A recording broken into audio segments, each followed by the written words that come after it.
So we are proceeding with the next stage of that is nature of a hypothesis.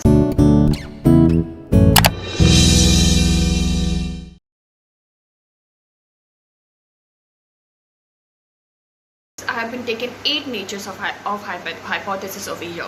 So under this, first one is empirical testability.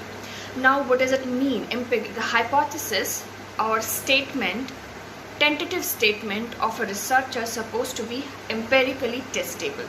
The nature of hypothesis is supposed to be empirical testability. Now what does it mean? What is the meaning of empirically testability?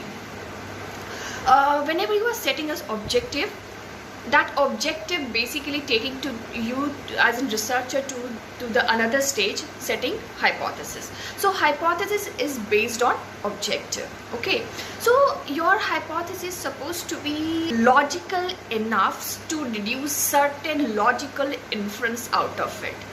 It should be a logical statement so that you can test it with the help of experiment and observation. It should not be a vague statement, just a perception or just a generalization. Okay, let's take an example. If you are setting a statement like smart parents produce smart children, what does it mean? Means you are stating that smart parents only produce smart children. It is not right. It is not a fair statement. Okay, so later on, for testing this hypothesis, we also know that this statement can be proven wrong. So take another example, empirically testability. Only smart children can score good in their exams. So again, this is a statement, and this statement is a vague statement, because only smart children can score good in the exam. That is not a fair statement. So there are n number of factors involved while scoring good in the exam. That, like for example, the environment of that particular student, physical environment basically, then health of a particular student, hard work of a particular student, smart works, n number of factors involved in scoring good in their exams. So only smart children can score good is a vague statement, and therefore the logical inference cannot be produced out of it at the end of this stage. So it is important for a researcher to set a statement which is empirically testable.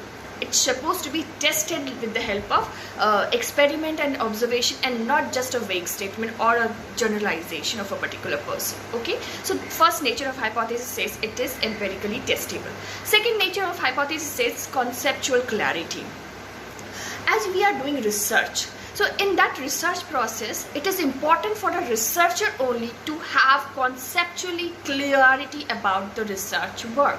What am I doing? If I'm conducting a research, that means I'm doing really a important task. Okay, so while doing a research work, I supposed to be clear enough about my subject matter.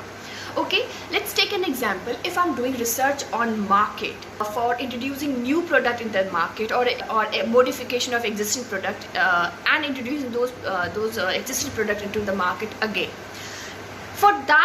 For a new product and for an existing product, I am conducting what? I am conducting research.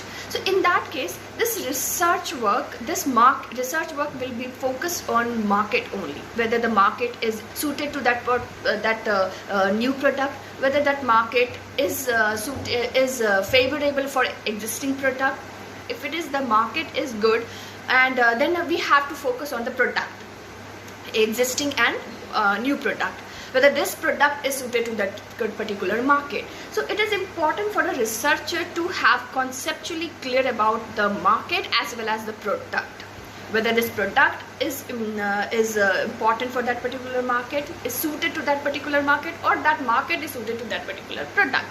Or if it is not, what kind of changes we can done with that particular product only. We cannot change the market. We only use promotional mix to make the market to think about the product with the help of promotional mix. That's different. But while conducting a research, we have to do changes in the product itself. We cannot change the market environment. We only influence the market. We can only influence the market. We cannot change the environment at all. Okay, as in market here. Now, this third nature of market hypothesis says specific. What do you mean by specific? A researcher is supposed to be specific with respect to their subject matter. Now, what is subject matter? Whatever research I'm conducting, whatever the independent variable, what is dependent variable.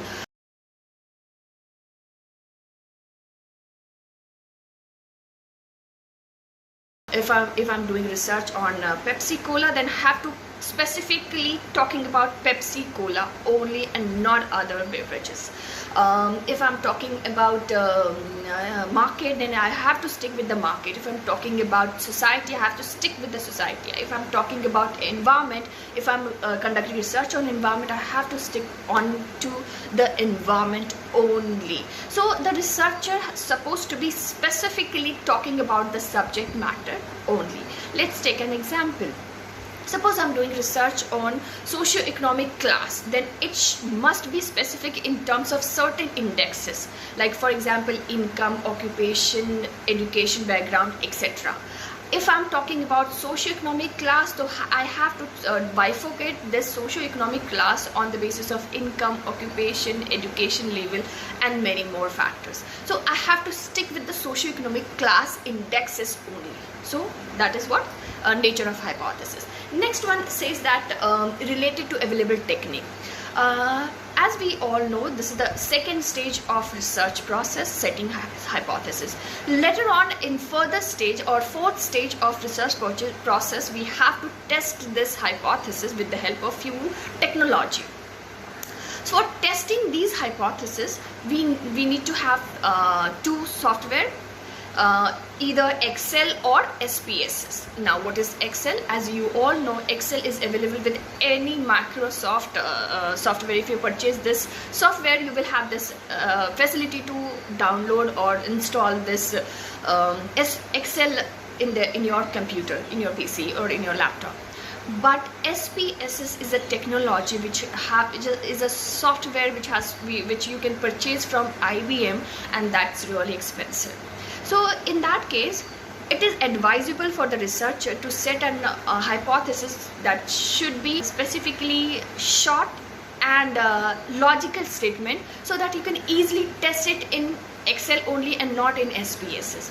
As it is expensive also, so it is advisable for the researcher to set hypothesis that suited to the available technique and not the technique which I have to purchase from any company, like for example IBM. If I have to purchase SPSS, I have to purchase from IBM, so it is expensive also.